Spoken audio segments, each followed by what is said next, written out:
क्या आपने कभी खुद को नेगेटिव थिंकिंग के साइकिल में फंसा हुआ महसूस किया है? क्या आपको पता है कि नेगेटिव थिंकिंग साइकिल होता क्या है?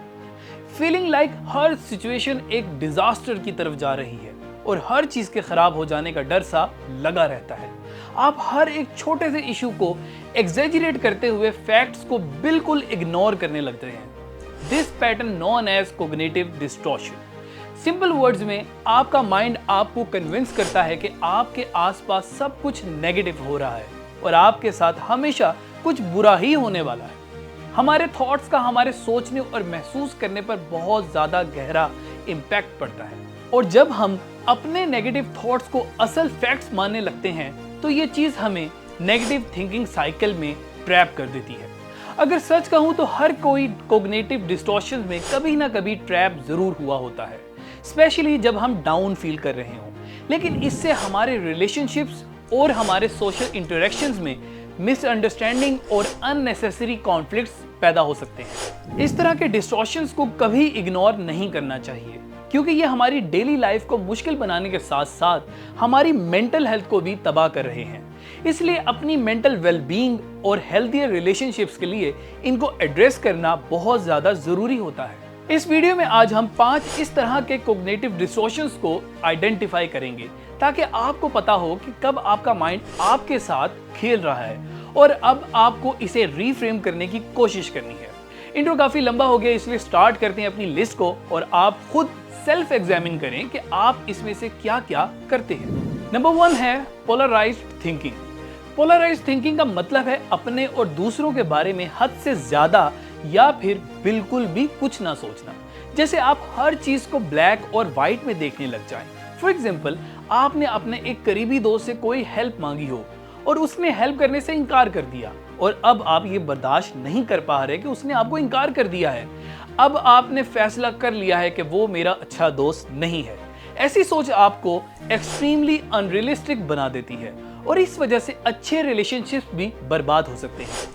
ब्लैक और व्हाइट थॉट्स आपको फेलियर की तरफ भी ले जा सकती हैं। एक और एग्जाम्पल से समझते हैं। आपने अच्छी हेल्थ के लिए हेल्दी फूड खाने का फैसला किया और आपने किसी दिन कोई नॉन हाइजेनिक फूड खा लिया। देन आपने कंक्लूड किया कि आपने अपनी हेल्दी ईटिंग रूटीन को तोड़ दिया है, इसलिए अब आप कोशिश करना ही छोड़ देंगे और हार मान जाएंगे। जब आप पोलराइज थिंकिंग करने लगते हैं तो आप चीजों को सही तरह अंडरस्टैंड करने में नाकाम होने लगते हैं। ये एक कोग्निटिव डिस्टॉर्शन की मिसाल है। नंबर 2 है जंपिंग टू कंक्लूजन्स। इसका मतलब है जब आप किसी कंक्लूजन पर पहुंचते हैं तो आप सिचुएशन को ज्यादातर नेगेटिवली इंटरप्रेट करते हैं और वो भी बिना किसी एविडेंस के। आप अपने ही अजम्पशंस की बेस पर रिएक्ट करने लगते हैं। फॉर एग्जाम्पल, आपका कोई दोस्त जिससे आप काफी देर से नहीं मिले हैं और आपकी अचानक उससे मुलाकात हो जाए। आप उसे बहुत एक्साइटेड होकर मिलते हैं और वो सीरियस मूड के साथ मुलाकात कर रहा है और फिर आप खुद ही सोचने लगते हैं कि शायद वो आपसे नाराज है या वो अब बदल चुका है। कंक्लूजन्स पर जंप करना या खुद से ही किसी का माइंड रीड करने की कोशिश करना असल में हमारी ओवर थिंकिंग होती है। फॉर एग्जाम्पल, अगर आप मैरिड हैं और आपका पार्टनर किसी दिन घर देर से आता है, बजाय इसके कि आप उससे हालचाल पूछें, आप उसका सीरियस मूड देखकर खुद से ही अज्यूम कर लेते हैं कि वो आपसे बात नहीं करना चाहता या अब उसको आप में कोई इंटरेस्ट नहीं रहा, जबकि हो सकता है कि आपका पार्टनर सिर्फ थका हुआ हो या उसका दिन बुरा गुजरा हो। नंबर 3 है कैटास्ट्रोफाइजिंग। ये पॉइंट भी कंक्लूजन्स पर जंप करने से रिलेटेड है लेकिन ज्यादा खतरनाक है। इसका मतलब ही तबाहकुन है। इसमें आप वर्स्ट पॉसिबल कंक्लूजन्स की तरफ जंप करते हैं और ऐसे रिजल्ट्स निकालते हैं जो शायद नामुमकिन होते हैं। यह कोग्निटिव डिस्टॉर्शन अपने साथ एक बहुत कॉमन क्वेश्चन स्टार्ट करता है, व्हाट इफ, अगर ऐसा हो गया, अगर वैसे हुआ। इस डिस्टॉर्शन में हम हर एक चीज के अंदर अगर का लफ्ज ऐड करके सवालात बनाने लगते हैं। जैसे कि क्या पता अगर मैंने उसकी हेल्प कर दी तो वो मुझे बाद में धोखा दे दे। अगर मेरे साथ कोई हादसा हो गया तो क्या होगा, इसलिए मैं सफर ही नहीं करूंगा।